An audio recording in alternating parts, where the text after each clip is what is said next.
जय हिंद साथियों, जय श्री राम, जय बजरंगबली, हर हर महादेव।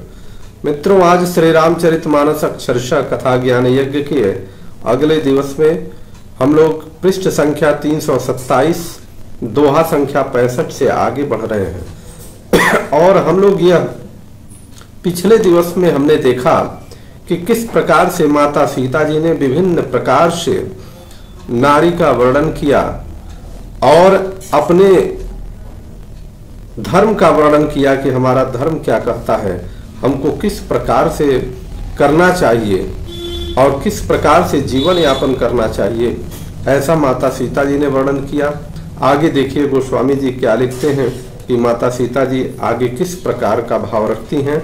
श्री रामचरितमानस का ये अद्भुत महाकाव्य जो सनातन संस्कृति की सर्वश्रेष्ठ रचना है, सर्वश्रेष्ठ प्रभु भोलेनाथ जी के द्वारा ये रचित है, उसको आप अधिक से अधिक सुन करके अपने परिवार, अपने समाज तथा अपने राष्ट्र के उत्थान के लिए आगे बढ़ाएं और आप सभी लोग इस पुण्य के भागी भी बने। बहुत लोग जो नहीं पढ़ पाते हैं उनके लिए ये प्रयास है कि वह सुन सकते हैं, देख सकते हैं और अपने जीवन को सफल बना सकते हैं। आइए आगे क्या लिखते हैं गोस्वामी जी। माता सीता जी जो कह रही हैं कि जैसे बिना जीव के देह और बिना जल के नदी है, वैसे ही हे नाथ बिना पुरुष के स्त्री है। हे नाथ, आपके साथ रहकर आपका पूर्णिमा के निर्मल चंद्रमा के समान मुख देखने से मुझे समस्त सुख प्राप्त होगा। आगे वो क्या कहती हैं, बन देवी बन देव उदारा, करी हहि सासु ससुर समसारा, कुश किसलय साथरी सुहाई, प्रभु संग मंजू मनोज तुराई।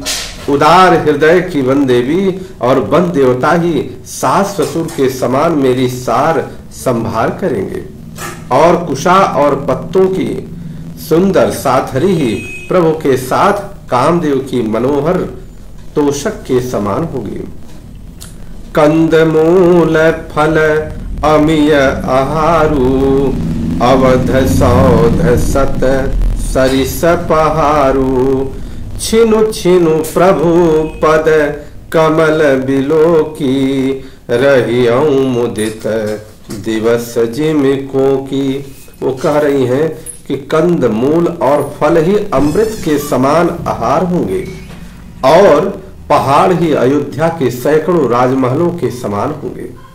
क्षण क्षण में प्रभु के चरण कमलों को देखकर मैं ऐसी आनंदित रहूंगी जैसी दिन में चकवी रहती है। बन दुखनाथ कहे बहु तेरे, भय विषाद परिताप घनेरे, प्रभु वियोग लवलेश समाना, सब मिली हो ही न कृपा निधाना।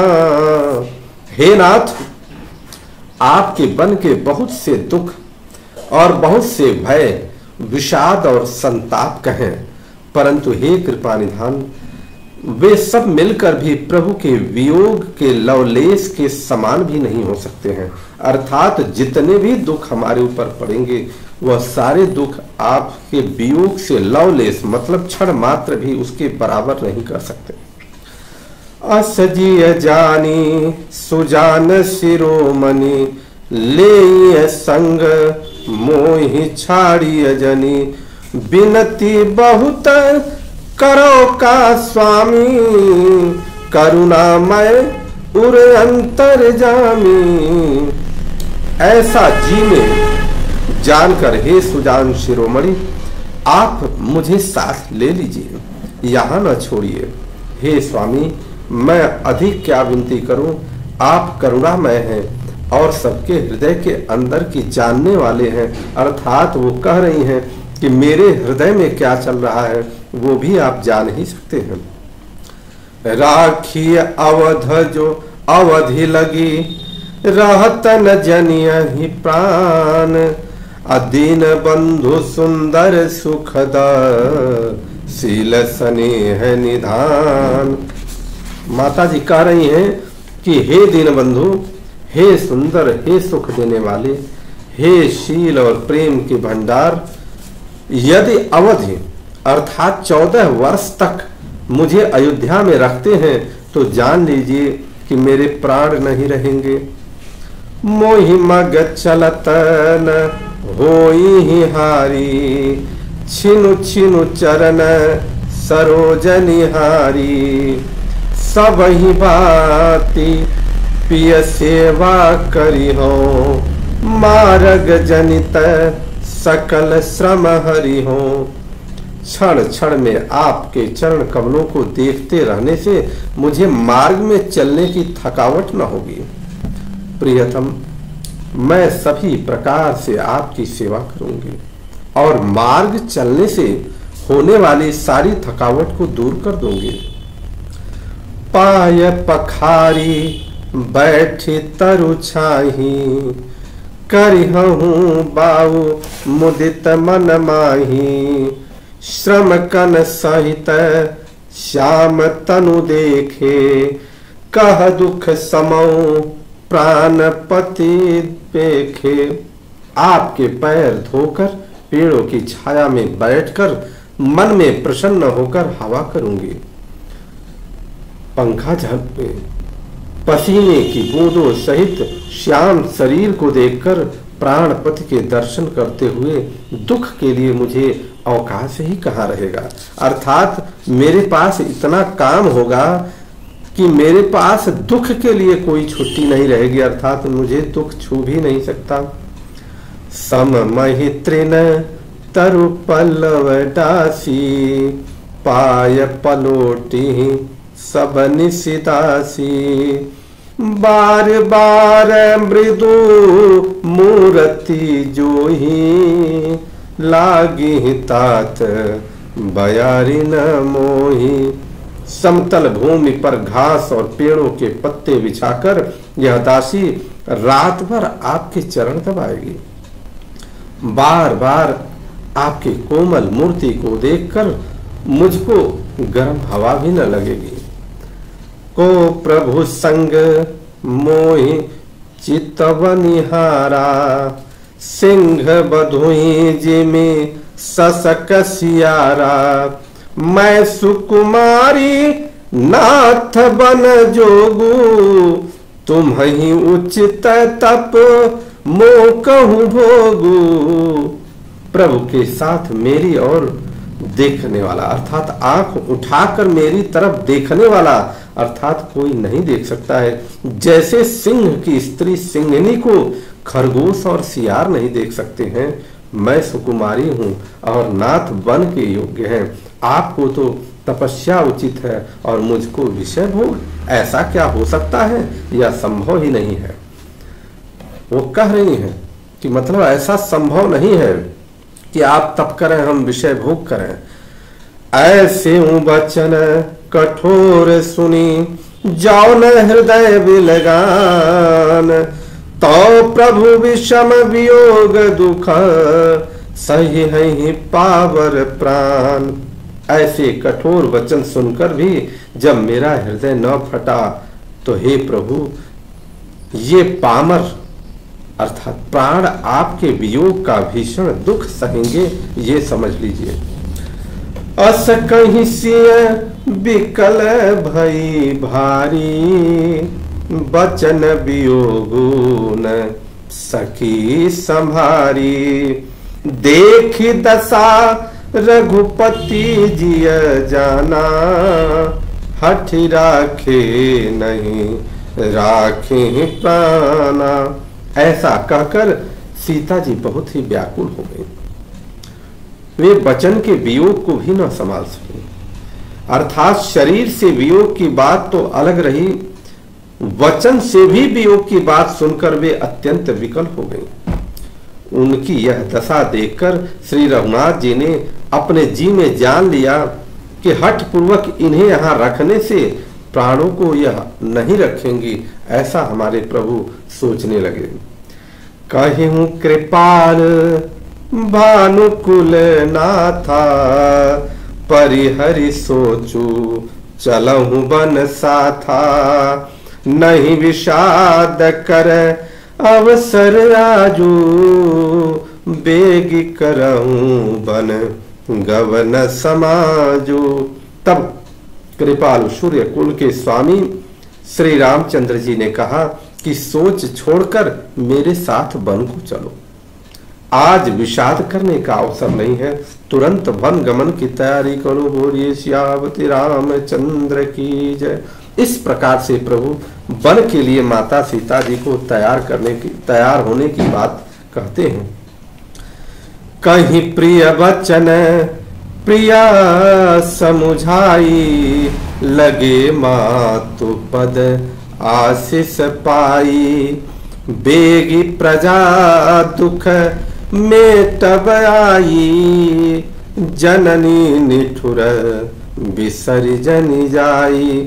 श्री रामचंद्र जी ने प्रिय वचन कहकर प्रियतमा सीता जी को समझाया। फिर माता के पैरों का आशीर्वाद लिया और माता ने कहा कि बेटा जल्दी लौटकर प्रजा के दुख को मिटाना और वह निष्ठुर माता तुम्हें भूल न जाए। फिर ही दशा विधि बहुरी की मोरी, देखी हूँ नयन मनोहर जोरी। सुदिन सुधरी तात कब होई, जननी जियत बदन विधु जोई। हे विधाता, क्या मेरी दशा फिर पलटेगी? क्या अपने नेत्रों से मैं इस मनोहर जोड़ों को देख सकूंगी? ऐसा माता जी सोच रही हैं और कह रही हैं, हे पुत्र, यह सुंदर दिन और शुभ घड़ी कब होगी जब तुम्हारी जननी जीते जी तुम्हारा चांद सा मुखड़ा फिर देखेंगी। बहुरी बक्ष कहीं लालू कहीं रघुपति रघुबर तात, कब ही बोलाई लगाई हर सिन रखी हूँ गात। हे तात, वत्स कहकर, लाल कहकर, रघुपति कहकर, रघुवर कहकर मैं फिर कब तुम्हें बुलाकर हृदय से लगाऊंगी और हर्षित होकर तुम्हारे अंगों को देखूंगी। लखी स्नेह कातरी महतारी, बचनु नयाव विकल भई भारी। राम प्रबोधु कीन्ह विधि नाना, समऊ स्नेह न जाई बखाना। यह देखकर कि माता स्नेह के मारे अधीर हो गई हैं और इतनी अधिक व्याकुल है कि मुंह से वचन नहीं निकलता। श्री रामचंद्र जी ने अनेक प्रकार से उन्हें समझाया। वह समय और स्नेह वर्णन नहीं किया जा सकता। तब जानकी सासु पग लागी, सुनिय माय मैं परम भागी। सेवा समय दय बनु दीन्हा, मोर मनोरथो सफल न कीन्हा। तब जानकी जी ने सास के पांव लगी और बोली, हे माता सुनिए, मैं बड़ी ही अभागिनी हूँ। आपकी सेवा करने के समय दैव ने मुझे वनवास दे दिया, मेरा मनोरथ सफल न किया। तजब छो भुजनी छाड़िय छोहू, करम कठिन कछु दो सुन मोहू। सुन सिय बचन सासय कुलानी, दशा कभनी विधि कहो बखानी। इस प्रकार से आप क्षोभ का त्याग कर दें, परंतु कृपा न छोड़िएगा। कर्म की गति कठिन है, मुझे भी कुछ दोष नहीं है। सीता जी के वचन सुनकर सास माता कौशल्या जी व्याकुल हो उठी। उनकी दशा को मैं किस प्रकार बखान करके कहूँ। गोस्वामी जी कहते हैं, बारही बार लाई उर लाई, अधरि धीरजु सिखया शीस लाई। बारही बार लाई उर लीनी, धरि धीरजु सुख आशीष दीनी। अचल हो अहि बातु तुम्हारा, जब लगी गंगा जमुन जल धारा। उन्होंने सीता जी को बार बार हृदय से लगाया और धीरज धरकर शिक्षा दी और आशीर्वाद दिया कि जब तक गंगा जी और यमुना जी में जल की धारा बहे तब तक तुम्हारा सुहाग अचल रहे। सीता ही सासु असीस सिख, दीन ही अनेक प्रकार, चली नाई पद पदुम सिरु, अति हित बार ही बार। इस प्रकार के माता कौशल्या जी ने सीता जी को विभिन्न प्रकार से शिक्षा दिया, ज्ञान दिया और उन्होंने ज्ञान देने के बाद प्रेम से बार बार चरण कमलों में माता सीता जी ने सिर नवा करके चल दी। समाचार जब लक्ष्मण पाए, क्या बात है। समाचार जब लक्ष्मण पाए, व्याकुल बिलख बदन उठि धाये, कंप पुलक तन नयन सनीरा, गहे चरण अति प्रेम अधीरा। जब लक्ष्मण जी ने ये समाचार पाए तब वे व्याकुल होकर उदास मुंह दौड़े। शरीर कांप रहा है, रोमांच हो रहा है, नेत्र आंसुओं से भरे हैं। प्रेम से अत्यंत अधीर होकर उन्होंने श्री राम जी के चरण पकड़ लिए। कहीं न सकत कछु चितवत ठाढ़े, मीनु दीन जनु जलते काढ़े, सोचु हृदय विधि काहु निहारा, सब सुख सुकृत सिरान हमारा। वे कुछ कह नहीं सकते हैं, खड़े खड़े देख रहे हैं, ऐसे दीन हो रहे हैं मानो जल से निकाले जाने पर मछली दीन हो रही है। हृदय में यह सोच है कि हे विधाता, क्या होने वाला है, क्या हमारा सब कुछ और पुण्य पूरा हो गया। अर्थात उनको ये भाव आता है कि मैंने जो पुण्य किया हम अपने भैया की सेवा के लिए, और आज हमारा पुण्य पूरा होने वाला है क्या। मोह कहूं काहे कहब रघुनाथा, रखी है भवन कले है साथा, राम बिलो की बंधु कर जोरी, देह गेह सब सन तृनु तोरी। मुझको श्री रघुनाथ जी क्या कहेंगे, घर पर रखेंगे या साथ ले चलेंगे। श्री रामचंद्र जी ने भाई लक्ष्मण को हाथ जोड़े और शरीर तथा घर सभी से नाता तोड़े हुए खड़े देखा। बोले बचनु राम नयनागर, सील स्नेह सरल सुख सागर, तात प्रेम बस जनी कदराहू, समुझे हृदय परिवार छाऊं। तब नीति में निपुण और शील, स्नेह, सरलता और सुख के धाम समुद्र हमारे प्रभु श्री रामचंद्र जी बोले, हे तात, परिणाम में होने वाले आनंद को हृदय में समझकर तुम प्रेमवश अधीर मत हो। मातु पिता गुरु स्वामी सिखा, सिर धरि करहि स्वभाव, लहि लाभु तीन जन्म करा, न तर जन्म जग जाए। जो लोग माता पिता गुरु और स्वामी की शिक्षा को स्वाभाविक ही सिर चढ़ाकर उसका पालन करते हैं, उन्होंने ही जन्म लेने का लाभ पाया है, नहीं तो जगत में उनका जन्म व्यर्थ हुआ है। बोलिए सियावती रामचंद्र की जय, हनुमान जी महाराज की जय, लखन भैया की जय, चारों भाइयों की जय, माता पार्वती की जय। हर हर महादेव।